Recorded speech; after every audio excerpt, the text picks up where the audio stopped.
So yun o, Mang Inasal, update ho tayo for today's video. Bali, papakita ko sa inyo yung ano natin, kinainan na Mang Inasal branch dito sa may San Pedro Street. Tapos i-update na ho natin kung magkano na nga ba yung presyo, kung kumusta na nga ba yung, siguro sa lasa, hindi naman o.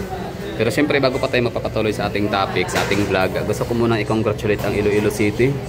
Syempre, Philippines. So congratulations sa ating mga Pilipino kasi pasok tayo or nag-number 1 spot po talaga tayo, no? We landed in the number 1 spot sa buong mundo na mayroong pinakamasarap at pinakamasarap tsaka pinaka-unique, no? Na sabaw, soup sa buong mundo. So number 1. So ano nga ba yun? Tandaradan, batchoy. Lapas batchoy, no? Talagang nag-number 1 sa buong mundo, no? Na pinakamasarap na ano tawag doon, parang unique, exotic sopa sa buong mundo. Tapos parang pumapangalawa yata ang Greece, pangatlo ang Mexico, parang gano'n, no? Tapos somewhere in Indonesia, basta nakakahanga, nakaka-proud, nakakatuwa. As a Filipino, myself, happy ako. Hindi man ako Ilonggo, hindi man ako taga Iloilo, pero proud ako bilang Pilipino kasi nga Pilipinas pa rin naman ang Iloilo City, di ba? So lapas batchoy. So congratulations kasi talagang nakuha natin yung award na yun, number 1. So, ano man tayo ngayon, worst airport. Hindi siya safe na lugar pero talaga nakakatuwa kasi meron naman parang magandang bagay na nagna-number 1 tayo sa Pilipinas, sa buong mundo. No? So, yun na nga, lapas batchoy. Anyway, so, magkano nga palang presyo since update ko tayo dito. So, ang nabili ho natin na item nila is itong picho with drinks. So, ang presyo nito is 214 pesos. So, balikan lang ho natin. Ako ho ay nagsimulang kumain lagi-lagi. Kumbaga, napapatalas ang kain ko ng Mang Inasal like year 2016. So, that time, ang picho is, walang drinks ha. So, ang picho is 89 pesos. Tapos, ang merong namang, ang picho naman, walang paa.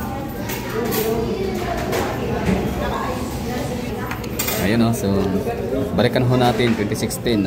So yun po yung time na medyo talagang nasa na tayo na Metro Manila, nasa Kamaynilaan na. So parang laging gutom. So ang ginagawa ko talaga full pack talaga ang labanan sa tiyan. So pinili kong kumain sa Mang Inasal. Paa lang naman na spicy, sweet and spicy kasi ang lasa ng ng Mang Inasal na paa. So ang presyo is 89 pesos only rice. Tapos kung may drinks, nakalimutan ko na. Kasi mostly di ako nag-order ng drinks sa loob. Kasi sa labas ako nag-soft drinks. Nag-enjoy ko mag-inom ng soft drinks ng mga 8 ounce pag sa tindahan. No?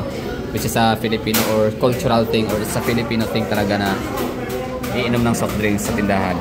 Sa labas ng tindahan, nakatayo, gano'n nakaupo.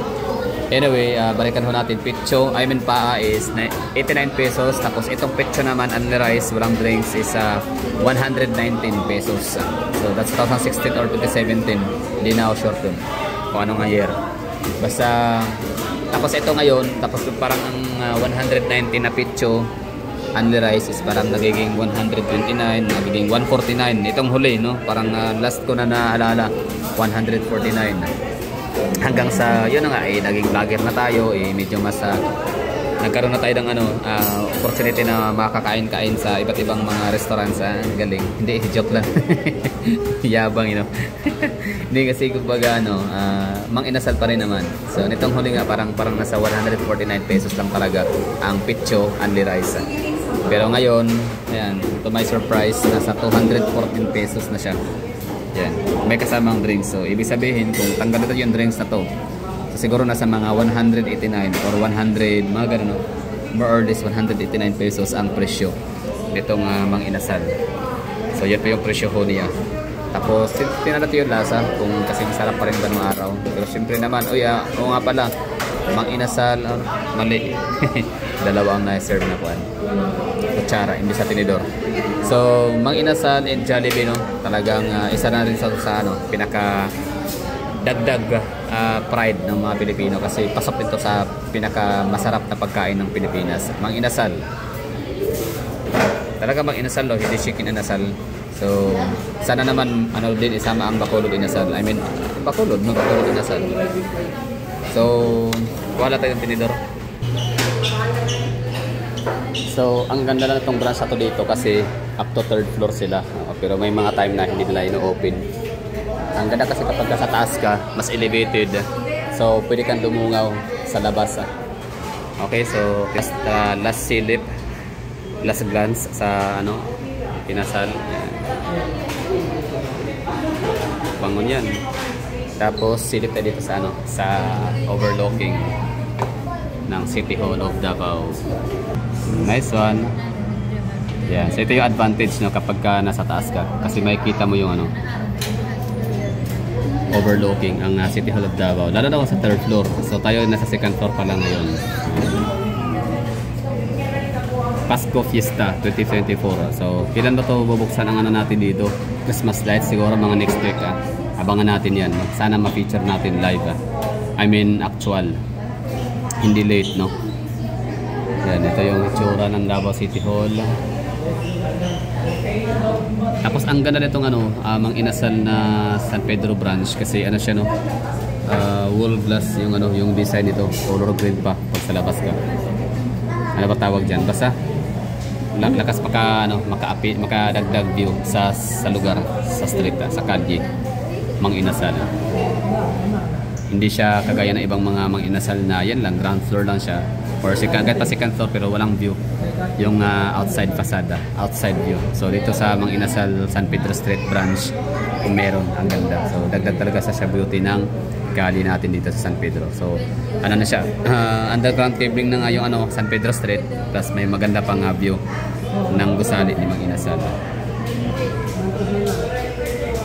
So congratulations no, ulit no mga Pilipino for landing at the #1 spot dito sa buong mundo na meron tayong Pilipinas matatagpuan na may pinaka-masarap at pinaka-unique and pinaka-exotic na sabaw, Lapas Bachoy.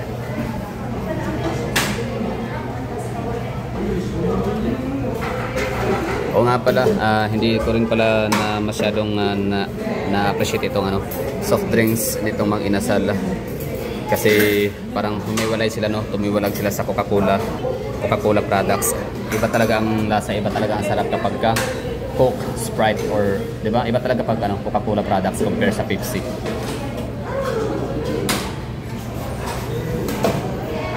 Okay lang naman sa Pepsi products, okay yung Mountain Dew sa akin. Dati parang masarap ang Pepsi. Naalala ko dati, inutusan ako ng nanay dati ng bumili na soft drinks. Bata pa ako, elementary days, so ano siya, mas gusto ko yung Pepsi. Parang ako yung nagsisinungaling, sasabihin ko wala nang Coke na available kaya ito Pepsi na lang kasi mas masarap ang Pepsi nung araw. Ewan ko lang, baka siguro pares lang yung lasa ng Pepsi dati tsaka ngayon talagang nag-iba na talaga yung taste ko natin over time, di ba, as we grow older. So yun na tayo, okay na tayo dito. Thank you for watching. So nakatuwa kasi existing na nila chicken oil. Yan, pampataas ang cholesterol daw yan eh, sabi. Takaw ko dyan sa ano na yan, chicken oil. Okay, so yun lang. Maraming thank you sa mga nanonood. So, sa mga nakatrabaho sa Mang Inasal, no, ang galing ho ninyo. Nakakatuwa kasi napakasipag.